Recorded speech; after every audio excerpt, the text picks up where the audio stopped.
Welcome to the Rudick Report. Today is Wednesday, June 21st, 2023. Today's report is something I have reported on before, but since things have escalated on the world stage, I felt it was important to remind us all of the potential disaster looming over our heads. Today's message is extremely important and significant, and everyone who understands what is taking place needs to pay attention and prepare as best as they can. This message is not intended to frighten anyone nor to fearmonger, but is rather being sent out so that you can prepare for yourself and your loved ones in the event of a widespread power outage due to an electromagnetic pulse. There has also been a lot of action lately regarding possible attacks on our power grid. With the war drums gaining intensity and the escalation of tensions between Russia, Ukraine, and NATO happening daily, it should stir you into action to prepare for yourself and for those you love. Regardless of whose side you're on or your opposition to violence, it should be quite clear that both sides have drawn their lines in the sand and are indeed preparing for a wider battle, and that battle has a high potential of reaching our shores. Both Russia and China can destroy the U.S. power grid and degrade military capabilities with non-kinetic first strikes, meaning they can deal a serious blow to us without weapons like bombs or rockets, ballistic missiles, etc. They can use a high-altitude balloon to detonate an electromagnetic pulse or an EMP.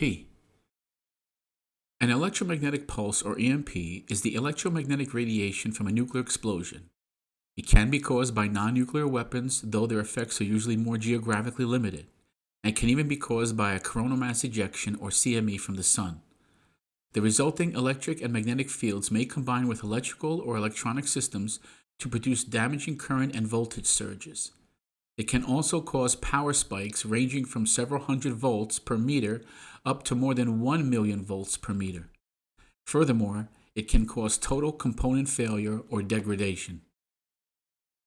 A coronal mass ejection, or CME, is an explosive outburst of solar wind plasma from the sun. The blast of a CME typically carries roughly 1 billion tons of material at speeds on the order of hundreds of kilometers per second. A CME contains radiation and powerful magnetic fields. These blasts originate in the magnetically disturbed regions of the corona, the sun's upper atmosphere, and can have effects like a man-made EMP. If a nuclear weapon is detonated 25 miles above North America, it would destroy most U.S. electronics, high-voltage transformers, vehicles, including tactical ones, and other electrical machinery. A CME, depending on the severity, would produce a similar effect. What is frightening is the fact that 99% of all military bases rely on the civilian electrical grid. Recent overflights of balloons from China have been at altitudes high enough to cause a nuclear EMP.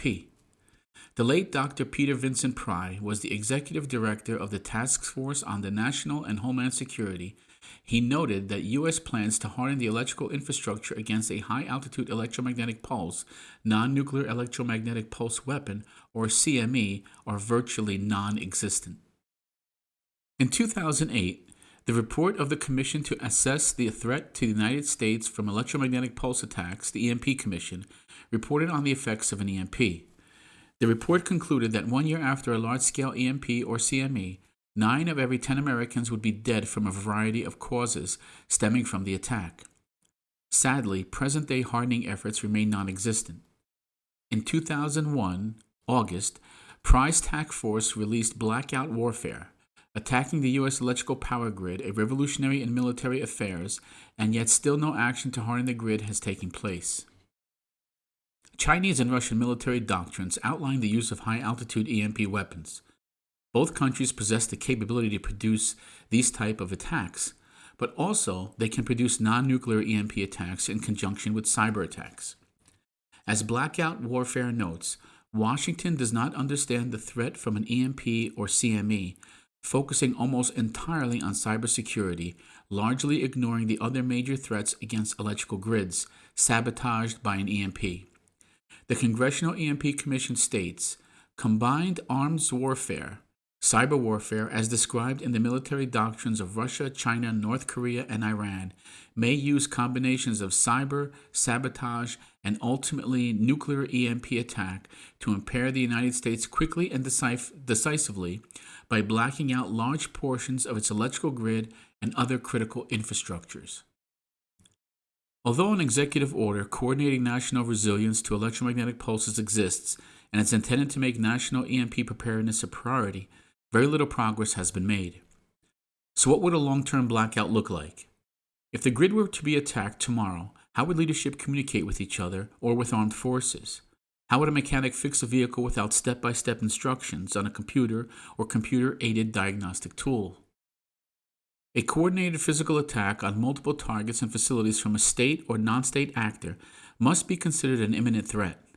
An attack on an unprotected civilian grid could result in long-term blackout events. Since 99% of the military depends on the civilian electrical grid and food and water infrastructure, the military could be severely crippled. The fact is that it is not a matter of if this will occur. The real question is when. This threat will materialize sooner or later, and leadership needs to take it seriously and begin to act now. The military should introduce existing technologies for electromagnetic hardening of infrastructure and systems for military equipment, bases, and vehicles as quickly as possible. Jonathan Hollerman, Deputy Executive Director for EMP Task Force on the National and Homeland Security, notes 3 specific psychological factors regarding total grid failure: human desperation, starvation, and living without the rule of law. Military bases do not have the supplies of food and water purification to sustain their forces and their families for more than a short time. Senator Ron Johnson, chairman of the U.S. Senate Committee on Homeland Security and Governmental Affairs, posed questions to witnesses testifying on Capitol Hill before his committee. He asked R. James Woosley, chairman of the Foundation for Defense of Democracies and former director of the Central Intelligence Agency, what would happen to society if the electrical grid were to be down for an extended period, such as a year or two, following an EMP event. Woolsey responded, "It's briefly dealt with in the Commission report of 2008. There are essentially 2 estimates of how many people would die from hunger, from starvation, from lack of water, and from social disruption. One estimate is that within 1 year or so, 2/3 of the United States population would die. The other estimate is that within a year, 90% of the U.S. population would die. We're talking about total devastation. We're not talking about just a regular catastrophe. As the old notion has it, hope for the best but prepare for the worst, and let God do the rest. There are things you can do to prepare for this eventuality. There is a company called EMP Shield who makes military-grade EMP mitigation devices that are affordable. EMP Shield Incorporated has developed the world's first electromagnetic pulse defense technology that can defend your house, your business, an entire electrical grid, and more from a high-altitude EMP threat. Their products also provide some of the world's most advanced power surge, lightning, and CME protection, defending electronics in less than a 1/1,000,000th of a second. In fact, not only are they the only product on the market that can protect your valuable electronics from an EMP strike, but their products can withstand over 40 EMP strikes with 0 degradation and also have a lifetime warranty. The EMP Shield has been tested at Keystone Compliance Laboratories, which is a federally approved and DoD testing facility. Their testing of the EMP Shield has shown the EMP Shield far surpasses all military EMP protection device standards. In the description of this video, I have added my affiliate link to the EMP Shield. If you are of the preparedness mindset and want to prepare for this eventuality, then you could use my link and save $50 on the EMP Shield for your vehicles or for your home. I personally have installed the EMP Shield in my cars, and it literally took 15 minutes, if that. Now I have the assurance that if these bad actors set off an EMP over the states, or if the sun launches a CME, at least my automobile will be able to continue to drive and get me or my family home safely. Being mobile will be critical. While most cars, trucks, and motorcycles will be destroyed electronically, it gives me peace of mind. Thank you for watching, and until next time, this is the Rudick Report.